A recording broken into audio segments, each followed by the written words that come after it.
होता है छलावा? दोस्तों, आपने कभी सुना तो होगा छलावा के बारे में, और बहुत से लोगों को पता भी नहीं होगा छलावा क्या होता है। दोस्तों, छलावा शैतानी दुनिया का सबसे शक्तिशाली प्रेत कहा जाता है। इसका कारण है कि यदि आपका पाला किसी भूत प्रेत से हो तो वह आपको परेशान कर सकता है, पर अगर आपका पाला किसी छलावा से हुआ तो जान बचाना बहुत मुश्किल है।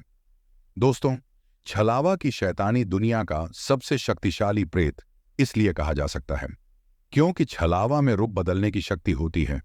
वह किसी का भी रूप ले सकता है अपने शिकार के लिए, और जब कोई छलावा की चपेट में आ जाते हैं तो छलावा उसे मार के उसका रूप ले लेता है अपने अगले शिकार के लिए। यकीन नहीं आता ना? यकीन तो उन 3 दोस्तों को भी नहीं हुआ था, पर जब उनका सामना हुआ और फिर जो हुआ वह जानने के लिए इस कहानी को पूरा सुने।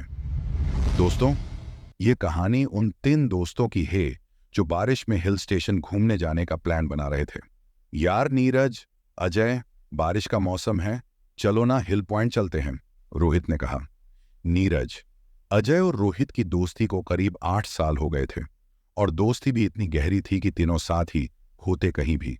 बारिश का मौसम था तो तीनों ने हिल स्टेशन घूमने जाने का प्लान बनाया, पर यह प्लान उनके लिए एक खौफनाक ट्रिप होने वाला था। तीनों रोहित की गाड़ी लेकर निकल गए एक एंजॉय वाले सफर पे। हिल स्टेशन पर सुबह का वक्त काफी नज़ारा देखने लायक होता है, इसलिए वे तीनों देर रात करीब 11 बजे निकल गए। उनके घर से हिल स्टेशन पहुंचने का रास्ता करीब 4 घंटे का था। तीनों अपनी मस्ती में थे। इतने में उनको एक शॉर्टकट रास्ता नजर आया जो उनके सफर को कम कर सकता था, और वह उस रास्ते से जाने का सोच रहे थे। तभी रोहित की नजर रास्ते के किनारे लगे एक बोर्ड पर पड़ी, जिस पर लिखा हुआ था, ये रास्ता भूतिया है और सूर्यास्त से सूर्योदय के लिए जाना वर्जित है। यदि कोई व्यक्ति जाता है तो वह स्वयं जिम्मेदार होगा अपने जीवन के लिए। जिसे पढ़कर रोहित और नीरज ने उस रास्ते से जाने को मना कर दिया, पर अजय ने कहा, चलो जाते हैं, इसी रास्ते से देखते हैं। भूत को और हंसने लगा, और उसकी बात सुन रोहित ने भी कहा, चलते हैं, हमें कौन सा गाड़ी रोक के जाना है, हम गाड़ी से दूसरी ओर हाईवे से निकल जाएंगे। और तीनों उस रास्ते निकल गए। उस चेतावनी को नजरअंदाज करके कुछ दूरी काटने पर बारिश शुरू हो गई, जिस वजह से वे गाड़ी को धीरे चलाने लगे।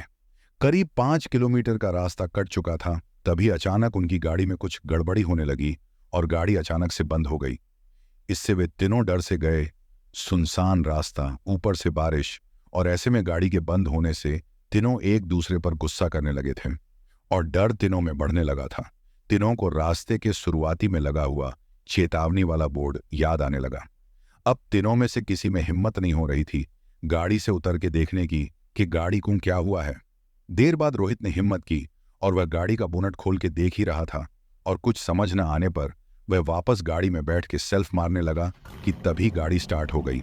तीनों फिर निकल पड़े, और कुछ दूरी पर पहुंचने पर अजय ने पीछे बैठे नीरज को आवाज लगाई, पर नीरज के कुछ जवाब ना देने पर रोहित ने शीशे में देखा तो नीरज नजर नहीं आया। रोहित ने गाड़ी रुका दी, और रोहित और अजय ने नीरज को गाड़ी में ढूंढने लगे, पर नीरज के ना मिलने पर दोनों डर गए। कहीं नीरज वहीं तो नहीं रह गया जहां गाड़ी खराब हुई थी? अजय ने रोहित से पूछा। हाँ यार, मुझे भी यही लग रहा है, रोहित ने कहा, और गाड़ी वापस घुमाया और नीरज को लेने पहुंचे। पर जहां गाड़ी खराब हुआ था वहां पहुंचने पर उनको नीरज ना मिलने पर वे दोनों ज्यादा डर गए और नीरज को इधर उधर खोजना शुरू किया। बहुत खोजने पर उनको एक ढाबा नजर आया, और धोने ने वहां जाकर पूछने की कोशिश करी, पर उनको ढाबे पर कोई भी कुछ जवाब नहीं दे रहा था, और ना ही नीरज का फोन लग रहा था। कुछ देर बाद अजय को वह चेतावनी वाला बोर्ड याद आया, और वह समझ गया ये सब छलावा है। उसने रोहित को बोला वहां से निकलने को, और वे दोनों गाड़ी के पास आए। तभी वहां उनको एक आदमी मिला जिसने उनको बताया, यहां रात को छलावा होता है, तुम दोनों यहां क्या कर रहे हो? उस आदमी की बात सुनकर अजय ने उसको बताया, वे दोनों नीरज नाम के उनके दोस्त को खोज रहे हैं, पर वह आदमी ने उनको अपने साथ आने और छलावा से खुद की जान बचाने को कहा। जब उस अनजान आदमी ने रोहित और अजय को अपने साथ आने और छलावा से अपनी जान बचाने को कहा, तब रोहित को कुछ गड़बड़ लगा, और रोहित ने उसके साथ जाने से मना कर दिया। तभी वह अनजान आदमी वहां से चला गया। तब रोहित ने अजय से कहा, यह आदमी इतनी रात यहां क्या कर रहा होगा? मुझे कुछ गड़बड़ लग रहा है। इतना कहते ही तभी अजय की नजर नीरज पर पड़ी, और दोनों नीरज के पास गए और नीरज से कहने लगे, कहाँ गायब हो गया था तू? चल हमें निकलना है यहां से। इतने में नीरज ने कहा, मैं एक शॉर्टकट जानता हूं, चलो मेरे साथ। पर फिर रोहित को कुछ गड़बड़ लगी और रोहित ने अजय से कहा, ये छलावा है अजय, भाग यहां से। दोनों वहां से भागने लगे।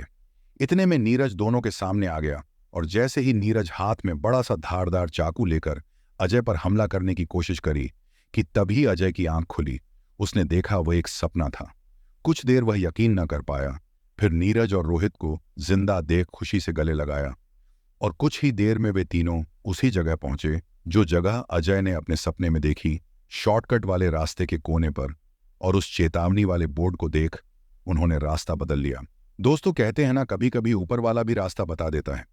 उन तीनों के साथ कुछ ऐसा ही हुआ। पर आप ध्यान रखिएगा, कभी किसी चेतावनी को नजरअंदाज नहीं करिएगा जो आपकी सुरक्षा के लिए हो। दोस्तों, अगर यह कहानी आपको पसंद आई हो तो प्लीज इस कहानी को एक लाइक जरूर दीजिएगा। कहानी कैसी लगी मुझे कमेंट जरूर करें ताकि आपके लिए और ऐसी ही कहानी ला सकूं। तो मिलते हैं हम अपनी अगली कहानी पे। तब तक आप अपना ख्याल रखें। धन्यवाद।